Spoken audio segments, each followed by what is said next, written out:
வணக்கம், இது நம்ம செய்தி சேனல். நான் உங்கள் ஜமால். பூமியில் விதைக்காமல் அந்தரத்தில் விளையும் வினோத உருளைக்கிழங்கு.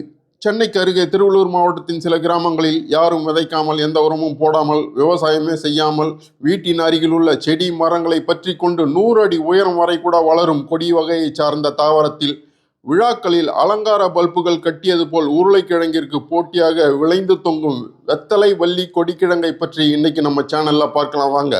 அதுக்கு முன்னாடி நம்ம சேனலை இதுவரை சப்ஸ்கிரைப் பண்ணலைன்னா இப்போ பண்ணிக்கோங்க. சென்னை செங்குன்றம் அடுத்த சோழவரம் ஊராட்சி ஒன்றியம் ஜனப்பன் சத்திரம் கூட்டுச்சாலை அருகே உள்ளது ஜெகநாதபுரம் ஊராட்சி. அங்குள்ள சத்திரம் இனாமகரம் சுற்று வட்டார வீடுகளில் செடி கொடி வேலிகளில் சுயம்புவாக உருவாகி விளைந்து கிடப்பதுதான் வெத்தலை வள்ளி கொடிக்கிழங்கு.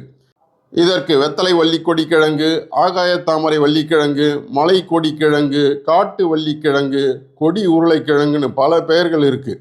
இந்த கிழங்கை பற்றி அந்த கிராமத்தினர் என்ன சொல்கிறாங்கன்னா, எங்கள் ஏரியா பொன் விளையும் பூமிங்க, எந்த பயிர் வச்சாலும் நல்லா விளையும். நெல் வாழைன்னு இல்லாமல் பல வகையான பூ, கீரை, காய்கறி உள்ளிட்ட தோட்டக்கலை பயிர்கள் செழிப்பாக விளையுது. அதில் வீட்டு வேலிகளில் மானாவாரி பயிராக இந்த வெத்தலை கொடி வள்ளிக்கிழங்கு விளைஞ்சி கிடக்குது. அது உருவத்தில் உருளைக்கிழங்கு, கருணைக்கிழங்கு மாதிரி இருக்கும். ஆனால் அதெல்லாம் மண்ணுக்குள்ளே விளையும். இந்த கிழங்கு கைக்கேற்ற அளவு உயரத்திலிருந்து 50 அடி உயர தென்னை மரத்தில் கூட கொடி ஏறி விளையும். இங்கே இருக்கும் தென்னை மரம், மாமரம், வேப்ப மரம்னு எவ்வளோ உயரமான மரத்துலையும் கொடி ஏறி பந்தல் மாதிரி வளர்ந்துடும். அதில் கோவில் திருவிழாவுக்கு கலர் பல்புகள் கட்டி தொங்க விட்ட மாதிரி கிழங்கு காய்ச்சி தொங்கும். ஒவ்வொரு கிழங்கும் 1/2 கிலோ 1 கிலோ அளவுக்கு கூட இருக்கும். அதை ஒரு சிலர் மட்டும்தான் பறித்து சமைச்சு சாப்பிட்றாங்க. மற்றவங்க கண்டுக்க மாட்டேன்றாங்க. ஏன்னா அதை ரொம்ப நேரம் வேக வைக்கணும்னு சொல்கிறாங்க. ஆனால் அப்படி வேக வச்சு கருவாடு, எறா, சிக்கன், மட்டன் கூட சேர்த்து டேஸ்ட்டாக சமைச்சு சாப்பிட்டா கை கால் மூட்டுக்கு பலமாக இருக்கும்னு சொல்கிறாங்க. அதே நேரம் அதை வட மாநில தொழிலாளர்கள் சமைச்சு சாப்பிட ஆரம்பிச்சிருக்காங்க. அவங்க பொதுவாக உருளைக்கிழங்கை விரும்பி வாங்கி சமைச்சு சாப்பிடுவாங்க. ஆனால் இப்போ உருளைக்கிழங்கு விலை கிலோ 50 ரூபா 60 ரூபாய்க்கு எகிரி போச்சு. அதனால் இந்த கிழங்கு ஃப்ரீயாக கிடைக்கிறதால உருளைக்கிழங்குக்கு பதில் அதை பயன்படுத்துகிறாங்க. என்ன இருந்தாலும் ஏராளமான கிழங்குகள் பறிக்கப்படாமல் முற்றி காற்றில் பாரம் தாங்காமல் கீழே விழுந்து மண்ணுக்கு உரமாகி மறுபடியும் கொடியாகி காய்ச்சி கிடக்குது. இந்த கிழங்கு வகை உங்கள் ஏரியாவில் இருக்கா? அங்கே அதுக்கு என்ன பேர்?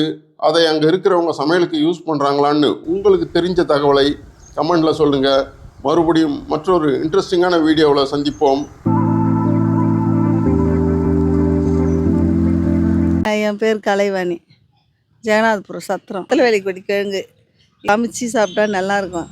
இது மூட்டு வலிக்கு, கால் வலிக்கு, அதுக்கப்புறமா எல்லா உடலுக்கெல்லாம் நல்லாயிருக்கும். நம்ம உருளைக்கிழங்கு செய்கிற மாதிரி செய்யலாம். மட்டனில் போட்டு செய்தால் நல்லாயிருக்கும்.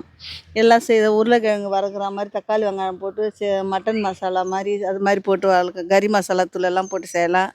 அது மாதிரி செய்தால் நல்லாயிருக்கும். இதுக்கு அப்படியே காய்க்கும், காய்ச்சி அப்படியே கொட்டி அப்படியே திரும்ப மறுபடியும் கொடியாக ஏறி எவ்வளோ பெரிய மரத்துலனாலும் திரும்ப மறுபடியும் காய்க்கும்.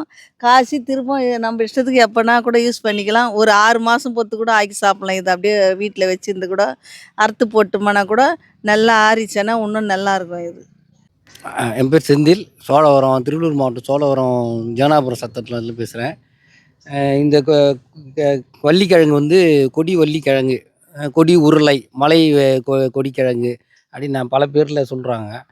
இது நல்லா சமைச்சு சாப்பிட்லாங்க. இது சாகுபடிலாம் கிடையாது. அது பாட்டு கொடியில் வளரும்.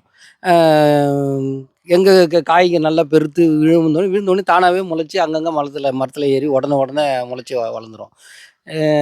விஷயம் தெரிஞ்சவங்க நிறைய பேர் ஆஞ்சு சாப்பிடுவாங்க. கறிக்கு போடலாம், பொரியல், ரசம் இந்த மாதிரி இதுக்கெல்லாம் செஞ்சு சாப்பிட்லாங்க. இது நம்ம பகுதியில் விஷயம் தெரிஞ்சவங்க தான் நல்லா விரும்பி சாப்பிட்றாங்க. கிராம பகுதியிலலாம் விரும்பி சாப்பிட்றாங்க. இந்த பக்கம் இருக்கிறதுல ஜெகநாதபுரம், ஆண்டார்குப்பம் இந்த மாதிரி சரௌண்டிங்கில், இனாமகரம், மாலிவாக்கம் இந்த மாதிரி சரௌண்டிங்லாம் தானாகவே பயிர் விளைஞ்சி தானாகவே இருக்குங்க. ஒரு 1/2 கிலோலேருந்து 1/4 கிலோ 1 கிலோ வரைக்கும் கூட ஒரு காயோட இது எடை கிடைக்கும். இதில் இப்போ இங்கே இந்திக்காரங்க அதிகமாக இருக்கிறதுனால அவங்க உருளைக்கிழங்கு பதிலாக இதை அதிகமாக யூஸ் பண்ண ஆரம்பிச்சிடுறாங்க இப்போ.